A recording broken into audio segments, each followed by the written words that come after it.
This is an Irreverent podcast. Check out irreverent.fm for shows from all our friends. 1 Corinthians warned you about the women with a loud mouth, and this podcast is just that. Here at the Speaking in Church podcast, we talk all about the regular people and the things that regularly happen to them in the evangelical church. It's a podcast about change, it's a podcast about seeking moral high ground, and it's a podcast for people who are just trying to deconstruct on the safe side. You can listen wherever you get your podcast, and if you want to be a guest, yes, you, regular person, you can be a guest on the Speaking in Church podcast. If you want to come on, just let us know.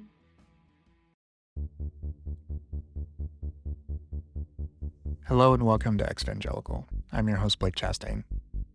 My guest today is Meghan O'Gieblyn, author of the new book, God, Human, Animal, Machine: Technology, Metaphor, and the Search for Meaning. In this conversation, Meghan and I talk about Moody Bible Institute, experiencing 9/11 on a Christian campus, the theodicy of the brothers Karamazov, similarities between Christian prophecies and secular humanism, and what the next motivating metaphor for humanity will be. So, just a whole bunch of lighthearted stuff. I really enjoyed Meghan's book and the opportunity to discuss it with her. Aside from understanding religion and how it motivates people in groups, my other lifelong interest is in how technology and media use shape us. To quote Marshall McLuhan, whom we discussed in this interview, first we shape our tools, and thereafter our tools shape us.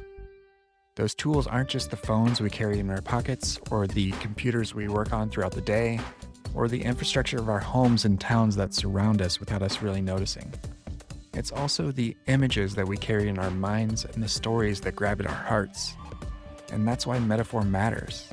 And that's why I'm happy to share this conversation with you. And we'll get to it in just a moment. If you do want to support my work directly, you can do so via a paid subscription to the Post-Evangelical Post at postevangelicalpost.substack.com. If that's not your speed, you can head over to my Twitter page at brchastain and explore some of the other support options there that are now linked via the new tip function. You can also support me and independent bookstores by using the link in the show notes to buy Meghan's book, in case you don't have a local independent bookstore near you. That is a bookshop.org book, and a portion of your purchase will go towards supporting independent bookstores. It's also an affiliate link, so a portion will also be credited to me. You can also find me on Instagram and TikTok at brchastain_. All right, let's get into it.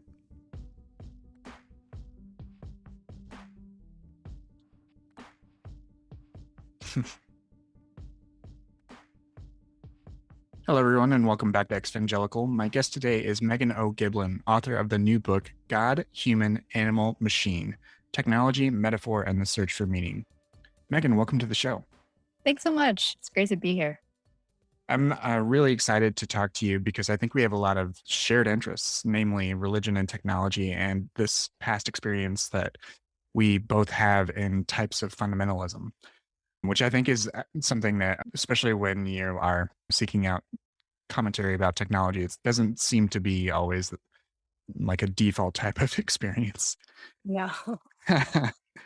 But on the show, I do like to start with each person's beginning. So just to get a background for yourself, where did you grow up and what was your initial exposure to religion and Christianity like?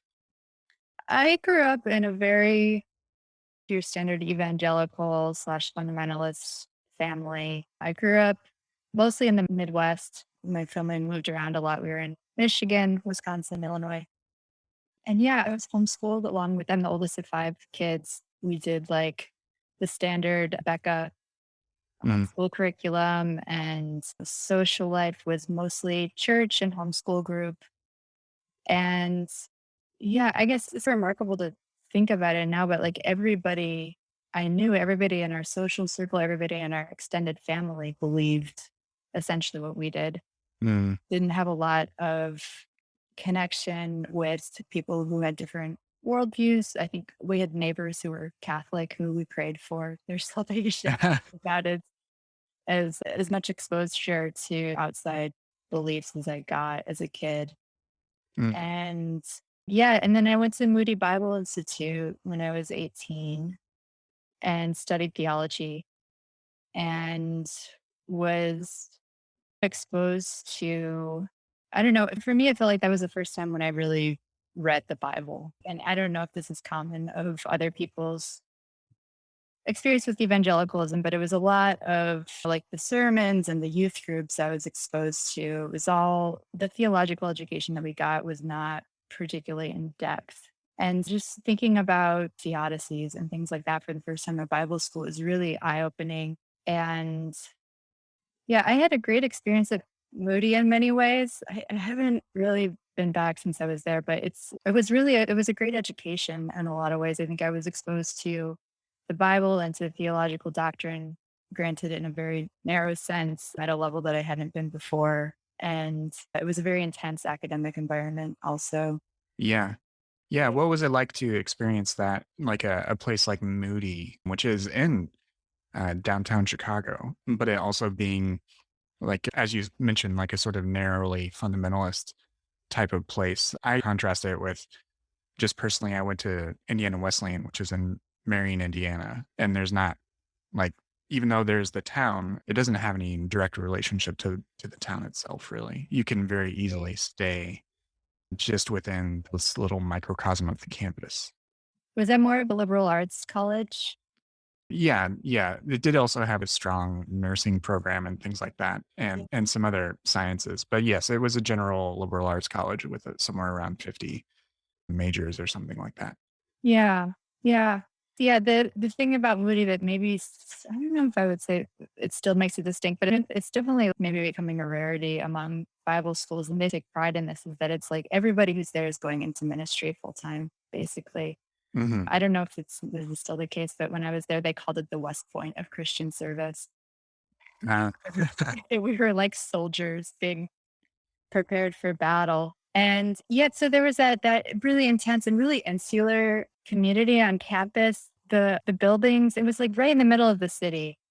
And we were right on one hand, smack in the middle of the Gold Coast, which is like where all these huge luxury apartments were. yeah. And like a couple blocks away, you can go down to Michigan Avenue and Oak Street, where there's all these luxury boutiques.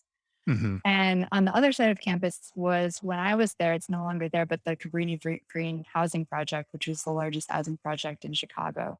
So really positioned in this sort of like purgatorial strip of land between these two very different sides of the city. And the college itself was, I think in a lot of ways, it was really insular. There was all these, like we had tunnels going from the dorms to the classrooms. Like you could technically go for your whole semester there and not go outside. You could travel the whole campus subterraneanly. And I remember talking to somebody, a fellow student, like toward the end of my first semester there, and he was like, "Yeah, I actually haven't left campus Oh my gosh. here." Because Wow. it was a lot of people who had come, a lot of the students that come from the hinterlands, that come from Iowa or Oklahoma or these like really rural places. So I think it was culture shock. Oh, definitely. A lot of, And yeah. those tunnels are strange. And I worked for about 9 or 10 months at the Lifeway Christian store. Oh, Um, yeah. So yeah, okay. I was just working there part time, but I would have to take like a moving pallet full of the books that I worked in receiving in the bookstore. Okay. And so I would go pick up the incoming books from the post office, and I'd have to navigate around all the student population that was going to school or to class or to the cafeteria or something. It is like a very interesting architectural thing. I don't know, just as an experience. Yeah. Was that after you went to college? Yes, yeah. Right, you did. Yeah, it was actually I had already left evangelicalism, at least belief-wise, but we had started attending a pretty fundamentalist church in the Rogers Park neighborhood, and just as a result of the recession, I was laid off and looking for work, and someone was able to help me find at least some work there for a brief period. Okay. So this was during the recession years. So that was Yeah. after I had left. I was there in the early 2000s. I was Gotcha, like, gotcha. yeah, nine, and which is crazy now. It's like all the 20-year anniversary of 9/11 stuff was coming around. So that was when I was there. That was the start of my sophomore year, was 2001. Okay. Yeah. But I imagine the culture on campus is much the same as when you were there. Was there? Yeah, I think the thing that I found really interesting too about Moody were all of these sort of interesting theological debates. Like there was all these different schools and different factions of Hmm. people, both students and professors, had like very strong beliefs about like things that I think most people on the outside of fundamentalism would probably not think was a big deal. Like whether the big thing when I was there was like whether you believed in predestination or not. Yeah. Yeah. You can totally get in the weeds with that stuff on that on this show. So yeah, I went to an Arminian school, Okay. a Wesleyan Arminian. So learning about New Calvinism and stuff was a bit of a shock for me in the following years. But Calvinism is very, as you write about it in your book, it's a very compelling sort of theology, at least from what it presents itself to be as like a very logical type of way to think about things that Very. was actually really popular around that time when you were in school. I was going to say, my sense, and this is, totally my subjective perspective being there, but my sense was that Moody was largely Arminian when I was there, but that there was this sort of growing underground of New Calvinism that was like it seemed very provocative at the time. And Hmm. there were a couple professors on campus who were very much on board with that and they were controversial. But yeah, it was around the time I think I want to say like Piper's book, Desiring God, had just come out. Yeah. Yeah, so there was a lot. There was, I don't know, it was just something that was like in the air at the time. And it was very logical. It was very like, it was a very like masculine doctrine, the version that I was introduced to. It was like a lot of men who were into it. And it struck me as more like intellectually rigorous than a lot of the theology that I had studied thus far. And I think in hindsight, what I found attractive about it was that sort of like intellectual rigor and just like the excitement that these were like these life and death debates people were having in the underground cafeteria. People would be like there up until the dinner hour closed, debating predestination, debating all of these sort of very fine points of those systems. But yeah, but that was also part of my downfall from the faith too, because I think that I was forced to really think about things like salvation and hell and all of that, like at a very, I think like the stakes became very high for me and it forced me to realize that was I disagreed with a lot of what was being taught, or I don't know if that's even right to say I disagreed with it. I just felt like it was unjust. The sort of divine justice that I was exposed to, which was this very like nominalist God's ways are sovereign and we don't have to understand it. We don't ask questions about it. It doesn't have to appeal to our human morality. Hmm. It's just how things are. And if you can't stomach it, then too bad. And and yeah, so I started really questioning my faith and struggling with doubts and feeling like I couldn't really talk about it there because I don't know. I think I had a lot of fear about exposing the fact that I was having doubts. I had a few professors sniffing me out in my papers. I was saying some things that were like maybe unorthodox or that were Mm, revealing my underlying questions. And I remember one professor said, "Oh, come talk to me after class." And I never did. I was terrified. yeah. But yeah, and then, oh, sorry, go ahead. Oh no, I was just relating to that. Like, that's a very, I think that making expressing doubts verboten at a college where you're supposed to do those things is Yeah. really difficult. Yeah. Yeah, it was difficult. And it was like a fine line too, because you can like have these doctrinal debates where you say, I'm going to play the devil's advocate. What if somebody who I was trying to evangelize objected in this Mhm. way? But then if there's people can sniff out that there's like a personal stake in that, I think as well. So yeah, I guess long story short, I ended up leaving Moody at the end of my second year there. I went back to Michigan and lived with my parents, which was difficult. And I also ended up after this, which I haven't really written about this, but I ended up going to Ecuador on a short-term missions trip just because I don't know, I was confused at the time. I was still thinking maybe I could reconcile myself to the faith and had thought about missions during the time I was at Moody. I went and volunteered at HCJB Radio in Quito, Ecuador. I was there for 3 months and things got progressively worse there in terms of like my own faith and my own doubts. And so I ended up just, it's crazy to think about this now, but I left that position at the end. It was a 3 month position. I left and I moved to a city 10 hours south, Cuenca, where I didn't know anybody. And I got a job teaching English and I got an apartment. And that was the first time I was on my own, um, And mhm. away from that whole culture I'd grown up in. And I think in hindsight, maybe on some unconscious level, that mission trip was my way out, or I saw it as like an escape. If I can just get down there, I can like Gotcha.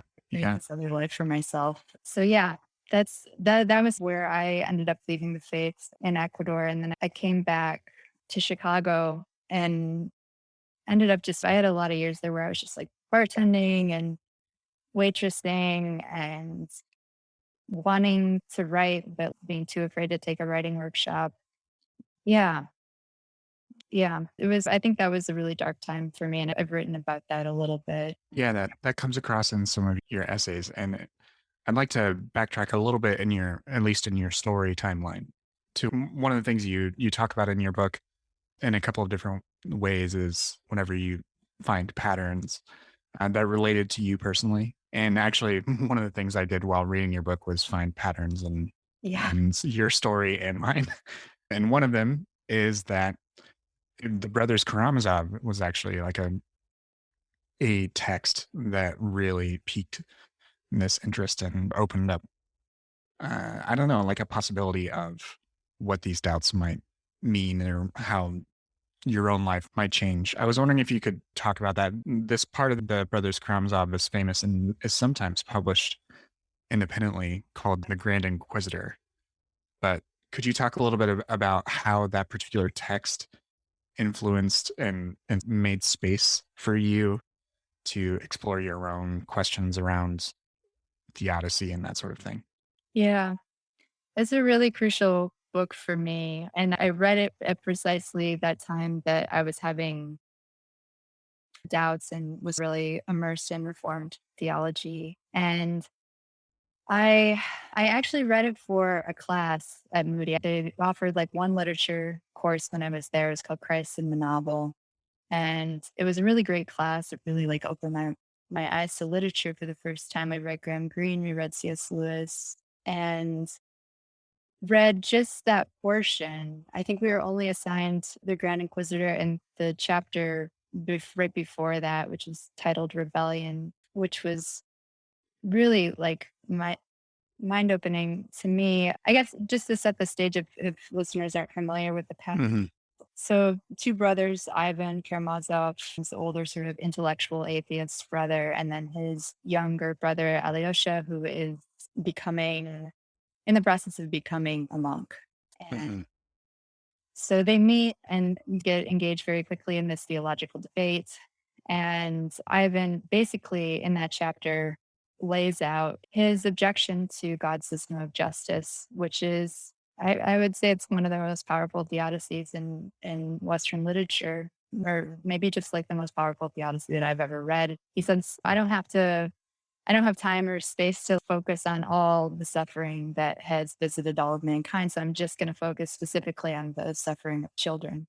Mhm. So he tells all of these horrible stories that he's read, which actually Dostoevsky drew from Russian newspapers at the time. There were a lot of them were true stories about children who had been, tortured and abandoned and killed, and just this glimpse into really horrible suffering that takes place on earth. And so he basically says, how can you worship a God who allows this to happen?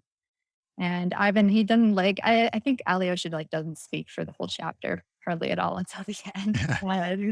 Ivan is like one of Yeah. the very self-aware Dostoevsky characters where he anticipates the objection before his brother can say it. He says, "Oh, I know what you're going to say. Everything turns out okay in the end. God's justice is it's just in the end and it makes sense, but we just can't understand it as humans." And I've been, and this is, I guess for me, this was like the exact problem that I had been running up against is having these objections and then being told, oh, but either it's all going to work out in the end or don't ask questions. We can't understand it.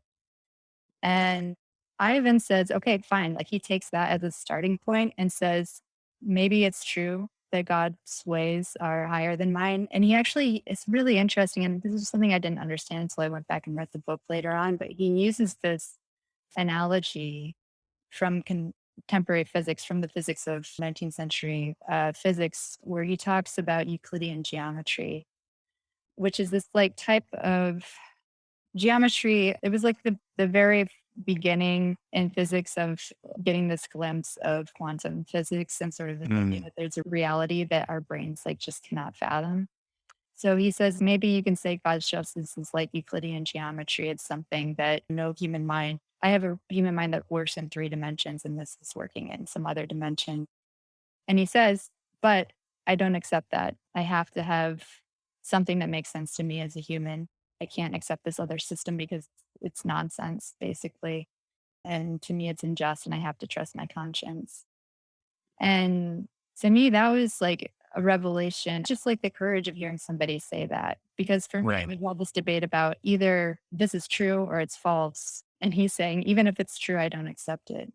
Right. Um, so that I think for me was really, yeah, crucial and just like maybe giving me permission or allowing me to articulate why I was leaving the faith and being willing to risk.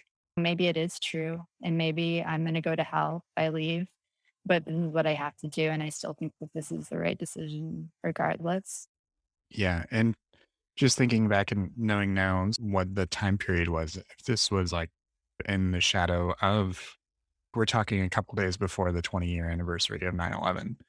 If that was in the shadow and knowing that there were a lot of conservative Christians that were hawkish, that wanted to pursue war. So knowing that was like the sort of background and knowing that all the suffering that comes with war was right there. Yeah. That's a really powerful text to read right in that type of situation. And I, And there was, yeah, it was right. This was like the spring after 9/11. And mm, so like mm, that whole the lead up to the Iraq war was very much in the public consciousness at yeah, the time. And yeah, this also like just the whole culture taking this, yeah, warlike and violent turn. Yeah, and again, evangelicals being largely on board with that. Bush was very popular at Moody. Uh, right. That was, for me, that was a major part of my own sort of dissonance and first true like faith crisis, I think, yeah. was because I was on my first full week of college was when 9/11 happened. Yeah. And Oh wow, what an experience. So that was right when you started. yeah, I'm very curious now. Like, I know this is a tangent actually, but I guess just because of the time in which we're speaking, what it was like for a lot of people that were actually on particularly Christian campuses at the time. Because we ostensibly serve someone that's called the Prince of Peace, but then you have a lot of this support that very quickly fell in line behind a lot of militarism that ended up being under false pretenses, which is Yeah. hard to square. Yeah. I remember there being a lot of apocalyptic rhetoric at Moody at the time. Hmm. I think I'm trying to remember if there was actually a talk about the Iraq War on Moody's campus when I was there, because I actually don't remember that being a part of the conversation when I was there, or Yeah. at least among the people I was talking to. I remember there was a lot of stuff about, and even in our theology classes after 9/11, like thinking about, I don't know, how it tied into like end times prophecy and how I remember one professor going in sort of very harebrained tangent about how it's like Islamic end times prophecy and Christian end times prophecy all lined up and were like pointing to these same events. And 9/11 was like the jump start to this. And by the time that I think there was like a lot of more public conversation about Iraq, I was in Ecuador at that point, and Gotcha. Yeah. it was interesting because I was working at this Christian radio station, but the people who were there were from all over the world. There were, Christians working there from New Zealand and Australia and from Europe. And so it was actually a much more diverse group politically here at Moody. And Yeah. yeah, I am like really grateful I was there during that time. I was living with Canadian missionaries who were like very much against the war. So Hmm. yeah, Yeah. Yeah. Because in other circumstances, it's likely much more insulated for evangelicals at the time. yeah. Yeah. Yeah, what was it like at your college? Was there a lot of political? I was actually, so my school is really big on double majors, especially I was on the history department. So I was a history major and a biblical literature major. And it was actually, now I can articulate, I couldn't as like a 18, 19-year old, but now I can articulate it as my primary history professor was a Christian Reconstructionist. Uh, So a lot of presuppositional stuff and then a lot of American exceptionalism. yeah, And that really messed with what I was learning about yeah, the construction of the biblical text and things like that, and the character of God yeah, as it's being taught to me in the Bible classes. So a lot of the poli sci history, pre-law type people were all also like college Republicans, and that was where I started to reject it because I was there 2001 to 2005. So it was the entire gamut of those intense periods yeah, of the of the invasion of Afghanistan and the invasion of Iraq and everything else. But yeah, it was definitely a sort of singular experience, I think, in that regard, to go through to have your sort of faith be shaken by that. yeah. It's gotta be that, and I sense this too. There's this whole generation of evangelicals around our age who ended up like being really disillusioned by that Hmm. period, who were like coming of age. These and especially to be at a college where you're learning theology and it's all bound up with politics in a way that's Hmm. really difficult to separate. What are we talking about here, and what's the actual motivation? It's like the Right. like Jesus, or is this your sort of political platform? I don't know. Yeah. And to me, that's experiment and problem I'm still wrestling with even now, but from a different perspective, I guess. you know? Yeah, it's like, yeah, I thought it Yeah. could get worse, but it did. Yeah. Exactly. Yeah. I appreciate you going on that tangent with me because it is actually quite timely. By the time this airs, it'll likely be after the 20-year mark of 9/11, but it's still extremely timely. So I appreciate you going into that detail with me. Oh, yeah, it's interesting to hear your experience too, and yeah, just wild that it was 20 years ago. Yeah, yeah, it doesn't seem possible, but First Corinthians warned you about the women with a loud mouth, and this podcast is just that. Here at the Speaking in Church podcast, we talk all about the regular people and the things that regularly happen to them in the evangelical church. It's a podcast about change, it's a podcast about seeking moral high ground, and it's a podcast for people who are just trying to deconstruct on the safe side. You can listen wherever you get your podcast, and if you want to be a guest, yes, you, regular person, you can be a guest on the Speaking in Church podcast. If you want to come on, just let us know. I'd like to return and talk more about your book. If you don't mind, I'd like to quote one part of it that I think will resonate. You write, "Today, artificial intelligence and information technologies have absorbed many of the questions that were once taken up by theologians and philosophers. The mind's relationship to the body, the question of free will, the possibility of immortality. These are old problems, and although they now appear in different guises and go by different names, they persist in conversations about digital technologies, much like those dead metaphors that still lurk in the syntax of contemporary speech. All the eternal questions have become engineering problems."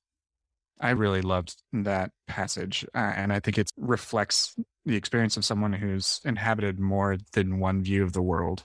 Mm. And I was wondering if you could give some examples of how a lot of the theological questions that were explored in the West have already grappled with some of the sorts of questions that now are plaguing technologists.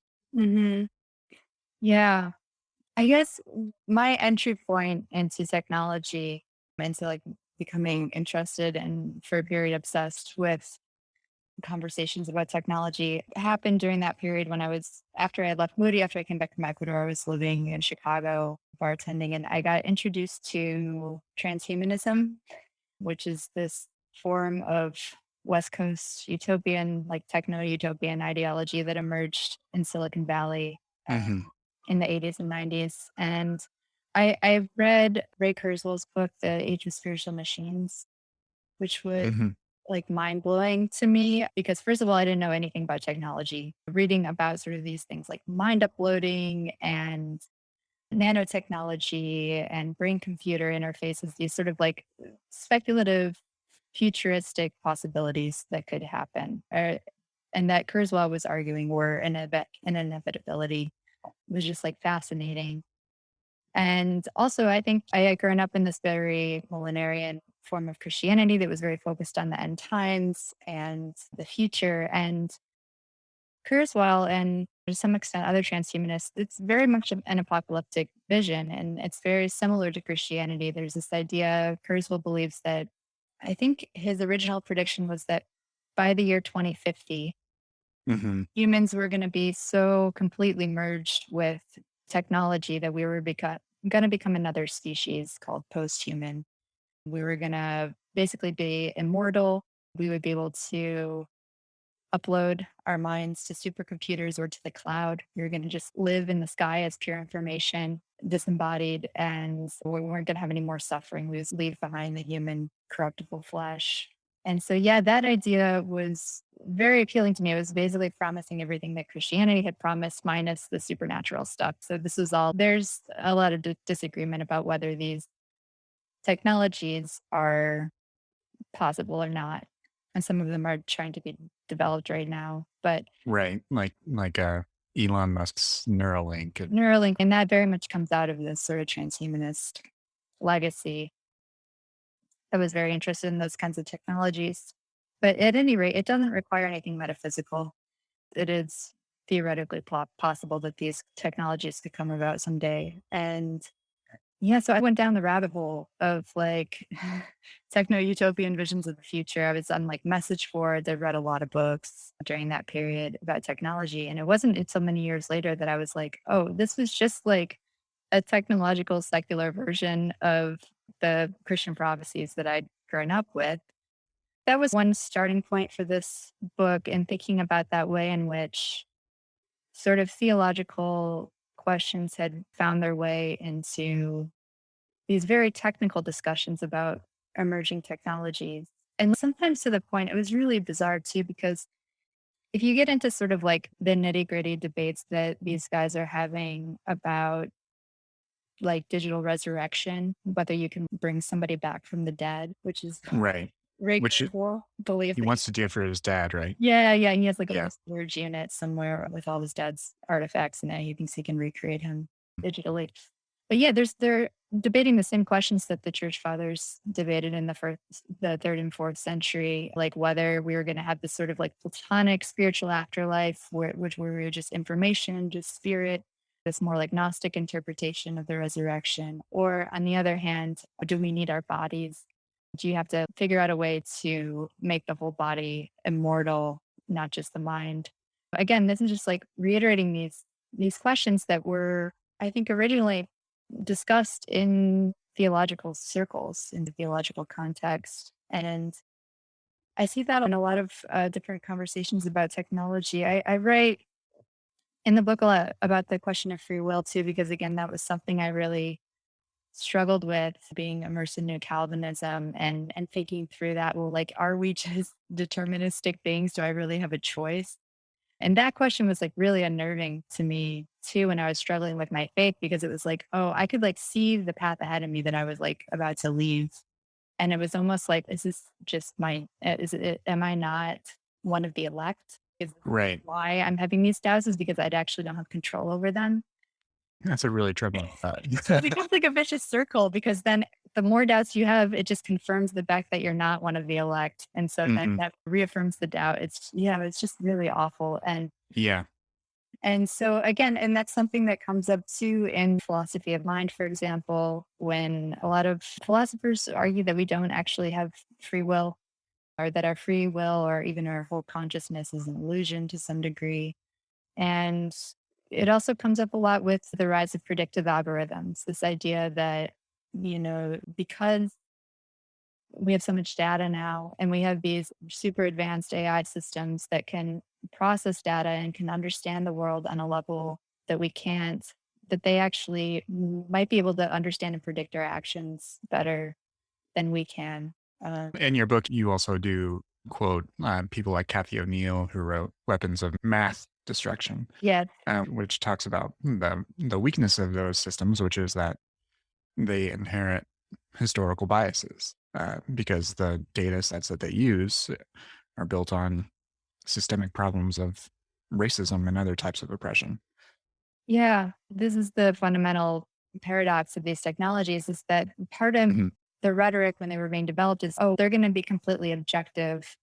Almost like they're going to have this higher godlike morality that they'll be able to like transcend. Like humans, we have all these biases and prejudices, and these systems are going to be totally cold and logical, and they'll be able to see the world in a Right. democratic manner. And it turns out, yeah, they're running on historical data. So these are being, I think, probably the most like disconcerting example is how these AI systems are being used in the justice system Hmm. to make predictions about sentencing, things like that. So they'll predict whether they think a defendant is going to be likely to commit a crime again, like their recidivism score. Hmm.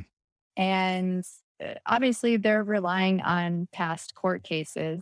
And so, if it's a person of color, if it's a person who's from a certain zip code, they're going to be reiterating the biases of judges in the past. And so, you have these machines that are, on one hand, supposed to be super intelligent, have this godlike intelligence, and also that are totally inscrutable. They're black box models. Nobody knows how they reach their decisions.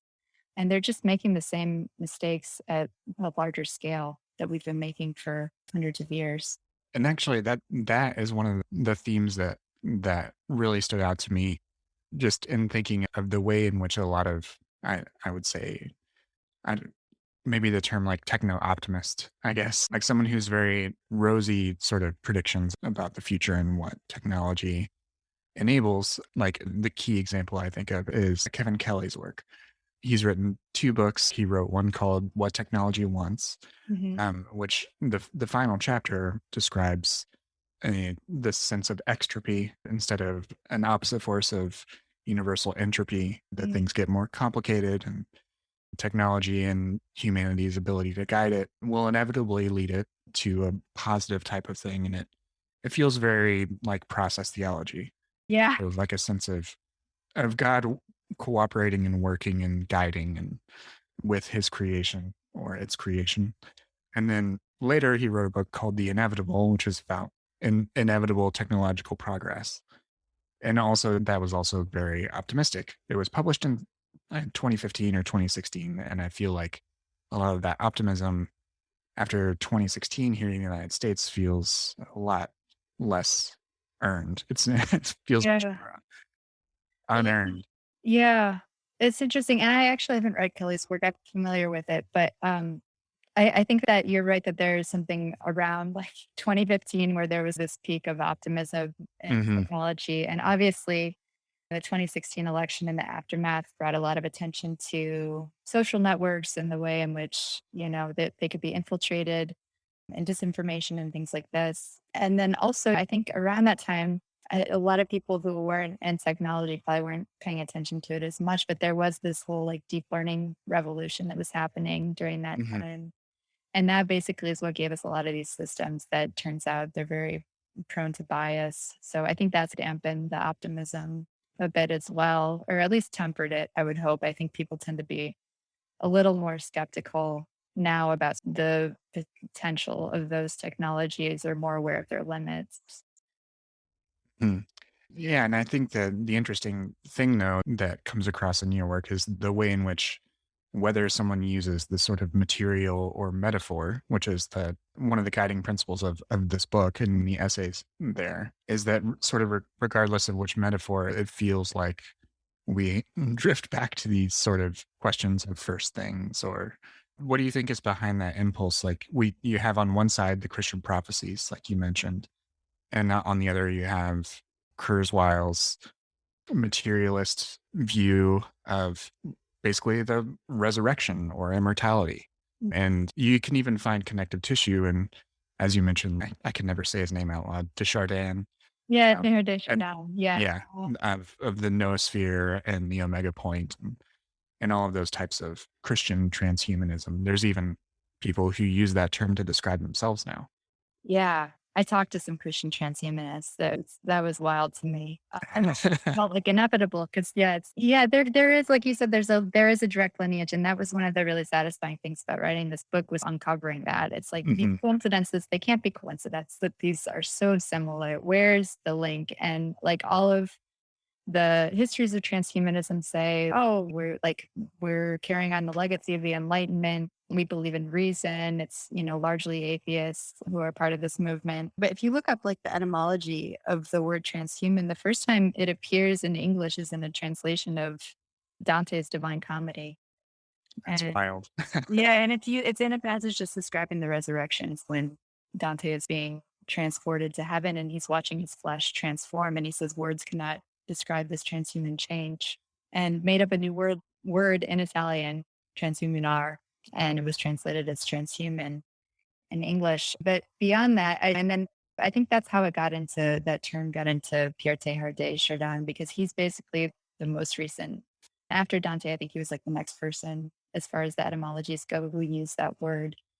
And he very much had this sort of like proto transhumanist view of the future. He thought that the biblical resurrection was going to happen through these global communication networks that were emerging at the time. And he was writing in, I think, the late 40s, early 50s, when this was all it was really prescient, a lot of his ideas. Hmm. And Marshall McLuhan, too, somebody who's also written about the biblical resurrection. He was Catholic, wrote about sort of these Christian prophecies as being carried out by technology. Oh, really? I didn't realize that McLuhan would use that because, like, I have reread The Medium as the Massage many times, Yeah, yeah, yeah. but I didn't know that. I didn't know that he actually directly drew. I knew it was important to him personally. I didn't know it made its way into his work. I came to this knowledge also very recently. My friend Nick Rapatrius, he writes for the Millions. He just wrote a biography of Marshall McLuhan that focuses on his Catholicism and Oh, how it wow, influenced his work. Yeah, it's called Digital Communion. It's coming out soon, I believe. that's fascinating. Yeah, it's really fascinating. And so, yeah, he was another like mid-century thinker who Hmm. was really into technology and how it could fit in with biblical prophecy. So there is this direct lineage, and I trace how those Christian ideas basically got into through this other thinker, Julian Huxley, who ended up secularizing these religious ideas. That sort of was the starting point for transhumanism. But yeah, so there is that like direct lineage. And then there's also, I think really it's like a lot of it is these unconscious longings that we have as a species for immortality, for eternal life, these things that we believed in for centuries that were really central um, to our culture. And that then I think in a very secular landscape, what do you do with that hope or that longing? I think coming to terms with your mortality it's very difficult, obviously. And it's something that I experienced, I think, in a much smaller form at a late age in my mid 20s, Hmm. realizing for the first time that, like, oh, there isn't this future. I am going to die.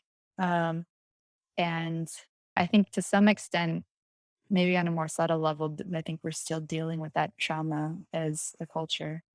And that's actually one other theme that I wanted to touch on, which is this idea of enchantment and disenchantment. And I think maybe that whenever you have at least a somewhat enchanted world that is imbued with religiosity and that sort of thing. And in your book, I feel like there's, again, the animism on one side and panpsychism. Is that how you say Yeah. it? Panpsychism on the other. And there's this like pull between that, making that transition so difficult. I was curious if you thought that whether today's religious fundamentalism, modern fundamentalism, is a way to reject that, to try to fight against that sort of, I don't know, existential despair. Uh, um, to fight against disenchantment or yeah, or to at least try to maybe something like Calvinism is a way to use reason to ascribe intent. Another passage from the book that I loved was, "We are constantly, obsessively enchanting the world with life it does not possess." yeah. And in the context, I believe it was talking about this sort of subjective conscious awareness, consciousness was what you meant by that. And I'm just really curious your thoughts around that, because some people in the fight for climate change and things say we need to stop being so self-centered, not be anthropocentric, be geocentric or biocentric or whatever it might be. I'm sorry that I just put Oh yeah. a lot of different things, but feel free to take that whichever direction you'd like. Oh, super interesting. Yeah, no, I think that there is this. Okay, so we usually talk about these like reenchantment versus this desire to go back to the past. And I talk about reenchantment in the book first through wanting to go back to this sort of like religious or Christian past with transhumanism as like the secular version of the Christian prophecies. And I also think there's this larger impulse to go back to a much older past or a not, particularly like a non-Western past. And I think that this is bound up with what you were talking about too, this awareness that we're in the midst of a seismic global eco crisis right now. And that we are coming to the end of this belief that we are the center of the world as humans and that we are on this sort of special pedestal just below the angels and above all other living things. And I think that there's a real urgency and a hunger, rightly so, to abandon that and go back to some sort of earlier, less harmful way of living and maybe to see the rest of the world as alive also. And so I talk about like in the book, there's some really exciting stuff going on in philosophy of mind right now. And one of them you mentioned is panpsychism, one theory, which was is basically the idea that consciousness is fundamental to the universe, that everything is conscious to various degrees, going down to plants, animals, amoeba, bacteria, down the whole chain of being. And the idea that consciousness isn't just like you have it or you don't, but there's sort of these gradations, and that trees and plants can be conscious as well. And this was an idea that was considered very much on the fringe of consciousness studies for a long time. Bertrand Russell was somebody who entertained this idea in the 20s before it fell out of fashion again. And just in the past 10 years or so, there's been a lot of prominent philosophers, including Philip Goff and David Chalmers, who have come out as panpsychists. And I find that really exciting. I think it's a really interesting way to get around sort of the mind body problem. And it's a lot more attractive than like the alternative, which is to just say, oh, consciousness doesn't exist. It's an illusion, which has been a popular view for the past few decades. And I find that idea very attractive. I guess the question that I'm curious about in the book is, yeah, there's something really appealing about that idea, but is it appealing to us because there's some sort of fundamental truth? Is it true that the modern scientific worldview has left something behind? Like it's not the whole picture and we're trying to like figure out what that is now? Mhm. Or is it wishful thinking, which is something I'm very attuned to as someone who's a former believer and knowing how easy it is to convince yourself of something that you really want to be true. And I guess the other side of that too, moving out of philosophy of mind into technology, is that a lot of technologies now are passing these bars of intelligence and creativity that we had thought were like uniquely human areas, right? So like Mm. AI can now write poetry and short stories. It can compose Bach like compositions of music and do all these incredible things. And I think that the same impulse that leads a lot of people to be very open minded toward like tree consciousness right now, for example. Yeah, sure, like they're intelligent and conscious just like us. I think it's really easy to apply that same logic to machines or to these non biological systems, and the lines get really blurry. And I guess I'm really interested in, I don't know that I have kind of a conclusive opinion about this, but I'm interested in the fact that those conversations are happening on one hand in tandem, but there's not a lot of dialogue. between them, between the tech world and these emerging studies in plant consciousness. Yeah. Um, and what does it mean that these technologies are owned by multinational tech Right. corporations that are like trying to exploit these technologies like social AI to bond with us and to make us emotionally connected to their products so that we'll buy more. Yeah, it gets really tricky. Yeah, that's why I was so appreciative of your book because it just tries to draw on all of these different things at such a direct way. The only other place I've really come across this sort of direct engagement is through works of fiction. There's a Cory Doctorow book called Attack of the Nerds. I'm sorry, Rapture of the Nerds. And it's co-written, I think, by Charlie Strauss, but it's this post-human world. There's only like 1 billion people left on Earth, and the rest live in cloud in the solar that orbits the solar system, and they're all transhuman or post-human uploaded beings. And yet there still exist religious fundamentalists, and that being a reality. And then Wait, there's this is another. actually a book that somebody published? Oh yeah, it's fascinating. I think you'd really dig it. It's in 3 parts, and yeah, it's very good. Oh, that sounds Because fascinating.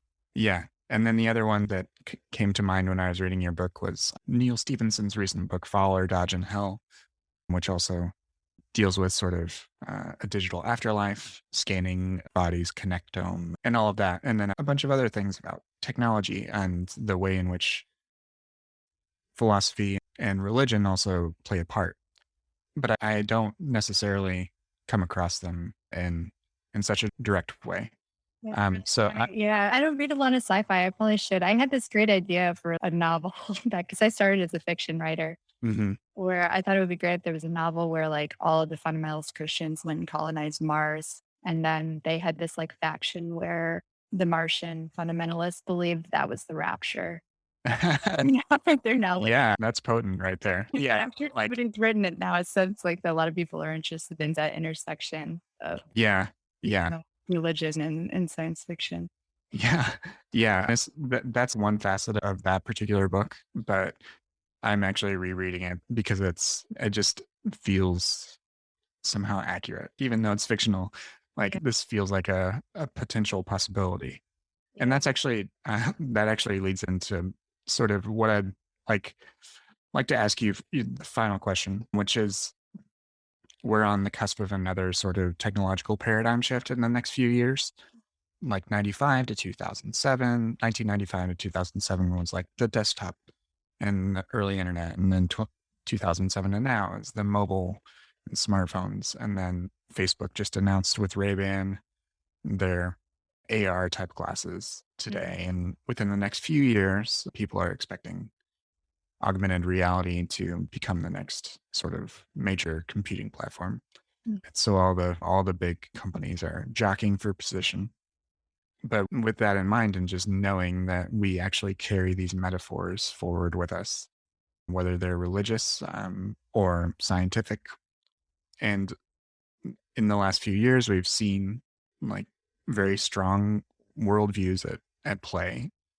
What do you see as far as like potential possibilities for the future and the way in which we can talk about how philosophy informs our technology and religion effectively uses technology when you look at the ways in which evangelicals for decades have been early adopters of technology? Mm. It's fascinating and sometimes frightening because of their goals. So, yeah, just what are your thoughts in looking to the next few years, how that might play out? Yeah.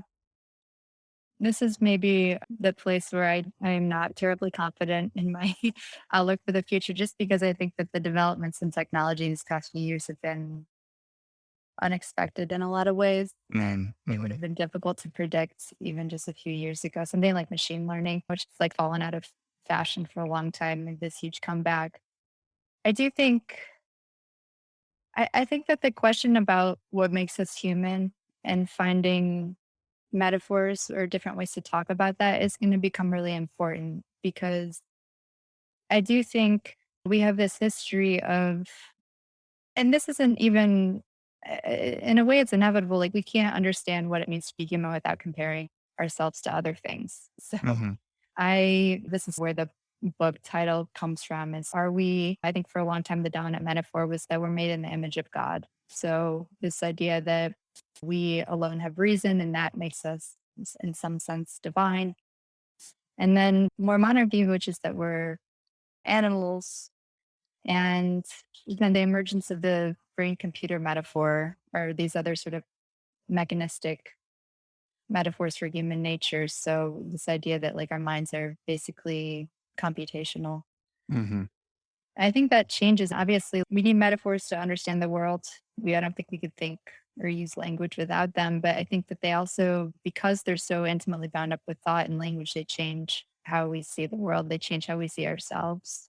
Mm-hmm. And yeah, a friend of mine asked a while ago, like, oh, what is like the next metaphor going to be? Because I talk in the book about how, oh, in the 18th century, we compared ourselves to clocks or mills, and now it's computers. It's what is the next thing Mm-hmm. going to be? And I think that's really difficult to predict, but I do feel like we're on the cusp of a paradigm shift, that there's going to be something else. And that I do think that those things that we consider uniquely human, they're already falling by the wayside. I think for the last 70 years or so, we've said, oh, creativity, maybe the past 50 years. I guess it was after like Deep Blue won the chess match Mm-hmm. um, against Gary Kasparov. I think that it switched from like humans are uniquely intelligent and they have reason to now where it's we're creative, we have emotional intuitiveness, things like that. I think that AI is going to catch up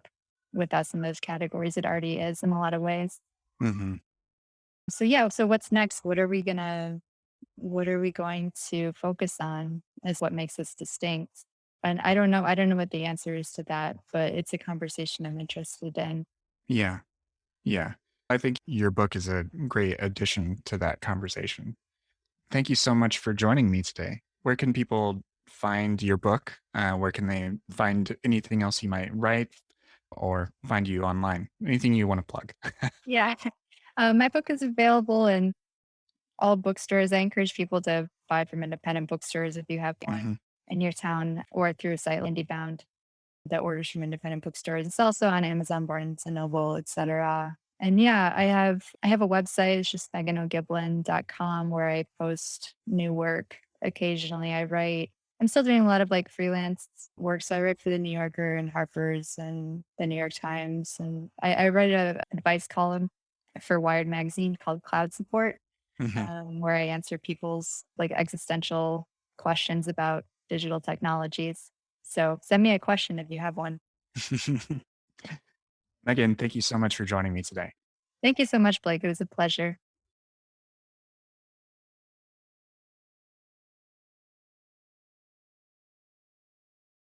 First Corinthians warned you about the women with a loud mouth, and this podcast is just that. Here at the Speaking in Church podcast, we talk all about the regular people and the things that regularly happen to them in the evangelical church. It's a podcast about change, it's a podcast about seeking moral high ground, and it's a podcast for people who are just trying to deconstruct on the safe side. You can listen wherever you get your podcast, and if you want to be a guest, yes, you, regular person, you can be a guest on the Speaking in Church podcast. If you want to come on, just let us know.